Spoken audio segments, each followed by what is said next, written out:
Olen Teemu, Black Smoke Racingin ajoneuvon kuljettaja. Yhteistyökumppanina tämmönen kuin Car Vertical. Ja sieltä löytyy huomattava määrä auton historiaa ja tietoja. Onko se ollut esim. Kolarissa tai ajokilometrit ja tuommoista. Ja nyt tosiaan käydään tässä ripeästi, tsekaataan 10 eri ajoneuvoa läpi Car Verticalilla, että mitä ne on syönyt. Täällä meillä on jotain esimerkkejä, tässä katsotaan vaikka tämmönen kuin Hyundai, ihan sanotaanko tämmönen unelma-auto, Hyundai i20. Ja lähdetään selaan tämä historia, ajokilometrin määrät näyttäisi täsmäävä, ei ole ollut varkauden kohteena, onnettomuuksia, siellä on semmonen kolmio ja huutomerkki, eli aiheuttaa jonkunlaista huolestuneisuutta, jos on hommaamassa tämän kyseisen Hyundain. Ei ole ollut taksissa. Eikä se varmaan olisi menestyksekästäkään olla taksissa Hyundai i20. Onhan se aivan liian pieni. Se on liian pieni ja sitä paitsi mä en tiennytkään, että tämmönen on valmistettu Turkissa. Okei. Onko Hyundai turkkilainen auto? Enpä tiennyt. Ajokilometrin määrä, joo, näyttää nousseen tasaisesti sinne 80 000 kilometriin. Ja eikö se ole silloin paalikuntoinen joku Hyundaikin? Katsotaanpa. No täällä tosiaan tämä kolari. Näkyy tuossa vauriot. No vähän keulaa ja vähän konepeltiä ja helmaa. Selataan alaspäin, jos täällä olisi jopa kuvia kyseistä. Se on 1200. 08 ja 57 kilowattia on pönkitetty tuommoista pihalle. Ja etupyörät sinne sutii ainoastaan. Takapyörät vaan seuraa perästä. Voin kuvitella, että tää on sen verran kolaroitu, että takapyörät ei maha tulla enää, ne ei tule enää samaa reittiä kuin eturenkaat. Että täällä riippuu miten siellä on pyörän kulumat saatu sääjettyä, mutta seuraavassa kolarissa no airbagit ei enää räjähä. Että sanotaan, että tällä, että jos on Hyundaita ostamassa, niin halpa pitää olla. Ja tosiaan ei ole pakko mennä tuosta linkin kautta, voi mennä suoraan Car Vertical ja sitten kuponkenttää Black Smoke 10, niin sillä saa 10 pinnaa alennusta. Meillä olisi tuommoinen kuin Opel Corsa ja jos lähdetään tätä katsomaan, sehän näyttää ensimmäisenä tuommoiset niinku huomautukset ja tuollahan näyttää olevan huutomerkkiä, onnettomuuksia, ajoneuvo on vaurioitunut ja katsotaanpa täällä mitä täällä on. Tosiaan tämä kertoo, että jos tämä on esimerkiksi vaikka varastettu Sloveniassa, niin täältä löytyy tietoa. Tsekki, Liettua, Kanada, JNE, eli hyvin kattavasti löytyy tietoa. Tiedon taas ajokilometrimäärät näyttäisi täsmäävä. Silläkin on ajettu yli 80 000, eli täysin paalikuntoinen Opeli. Oi. Tässä nyt näkyy nämä täplät, että missä tässä on vaurioitunut ja en oikein näe kohtaa, missä semmoista täplää ei olisi. Ja mahdollinen vauriotyyppi vesivahinko. Nyt on kyllä mielenkiintoinen. Olisikohan täällä... Okei, tää on 16-vuotinen. 1400 ja tästä on revitty 74 kilowattia. Jos täällä kuviat löytyisi, niin... Jaha. Justi. Sanotaanko näin, että toivottavasti ruumiit on otettu edes pois tuolta hytästäkö? Tämä ei kyllä voi olla enää liikenteessä. Mä sanoin, että jos tämä on liikenteessä, niin mä olisin halukas ostaa tämän. Ja tapaamaan tämän henkilön, joka on leiponut tästä auton vielä. Epäilen suuresti. Tarina ei kerro. Mutta on kyllä vähän hurjan näköinen. Katsotaanpa sitten seuraava mielenkiintoinen. Volkswagen Touran. No niin, katsottaispa tämä. Ajokilometrimäärät täsmäys ei ollut varkauden kohteena, ei ollut taksissa. Touran ihan voisi olla taksissa, se on tila-auto. Onnettomuuksia ajoneuvo on vaurioitunut. Tsekataan täältä taas, että mitä täältä löytyy. Tietoja ajokilometrin määrä. Vähän päälle 30 tonnia rullailtu vaan, eli ilmeisen tuore kampe keula kolarissa, ilmeisesti ollut mahdollinen vauriotyyppi törmäys. Löytyy vähän 1400 moottorilla ja 18 mallinen. Ja katsotaan, täällä tosiaan näkyy näkyy tuo niin lisävarusten listatkin, että mitä siellä on. Ja kuvia, no pikkupusu nokkaan, tuo nyt ei ole pahaa tekijä miehelle.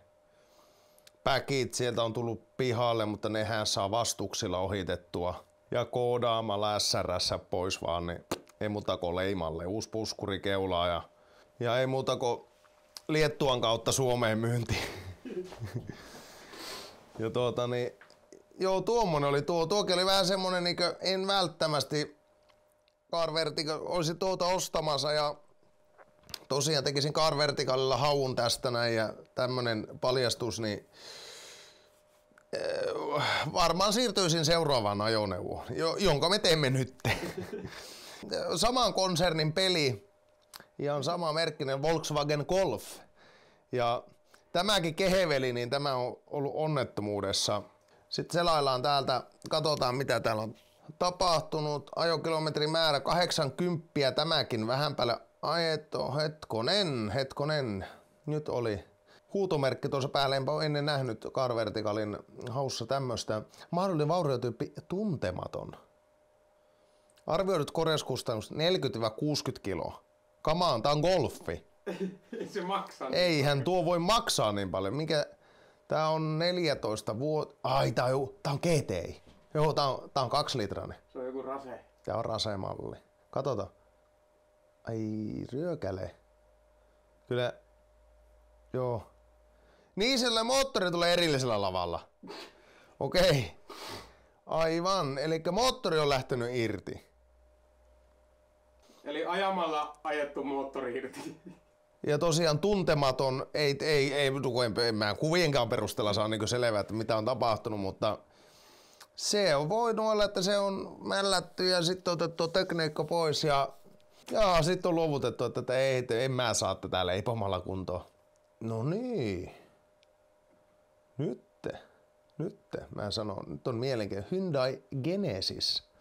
Sanotaan, että ainakin minulle vähän oudompi auto. Yleiskatsaus autostasi ilmoittaa ajokilometrimäärä, varkaus, taksi, vihreää, ei mitään hämminkiä niissä. Ei ole ollut taksissa, ei ole ollut varkauden kohteena, ajokilometrimäärä pitäisi pitää paikkaansa. Onnettomuuksia, siellähän se on ollut.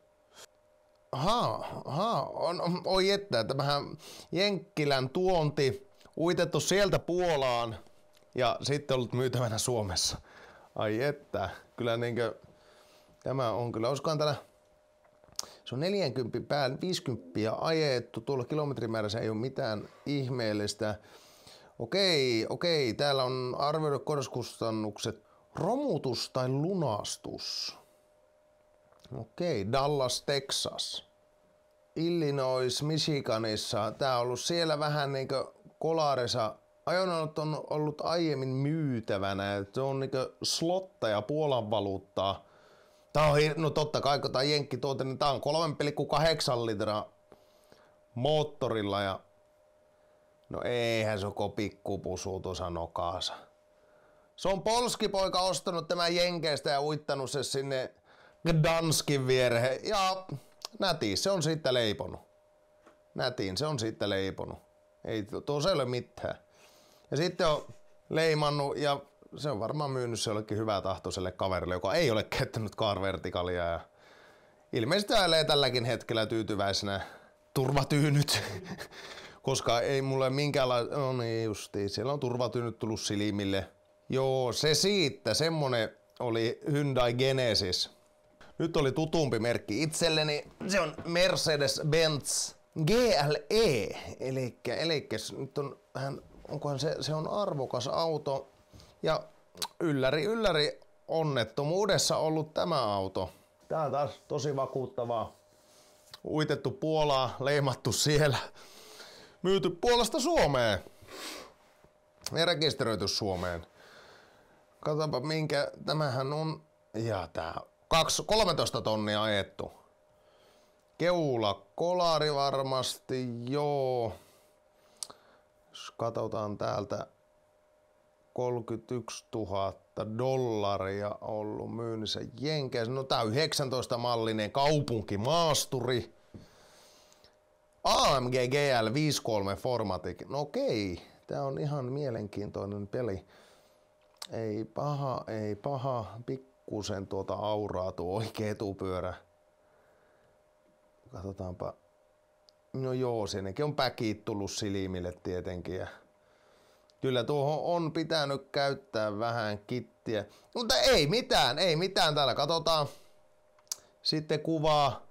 Polskipoika on ottanut myyntikuvat ja onhan tämä niin kuin pakasta revitty, kun se on käynyt latomaalarilla. Ne on vetänyt siihen flyykelipinnat, konepeltiin ja lokasuojia ja uusi umpio tinaattu sinne ja ohjelmoitu kaikki vikakoodit pois ja toko vetoja. Ja oliko tääkin, että tää oli Suomeen uitettu? Totta kai se on uitettu Suomeen. Juu. Joku tosi mersumies päästelee tuolla tyytyväisenä jenkkituonti romulla. Oi kamala. En muuten osta tästä lähtien enää yhtään autoa ilman, että tsekkaan ne Car Verticalilla. X6, okei. Että jenkkituonti tämäkin itse asiassa, sieltähän on... Aha, no niin, mihinkäs muuallekaan kuin Puolaa uitettu. Puola, ja sieltä Suomeen. Kyllä, se on aika peruskuvioita. Jenkki uittoa ja Puolaa ja 40 ajettu. Tuntematon on syy, katsotaan jos täältä löytyisi.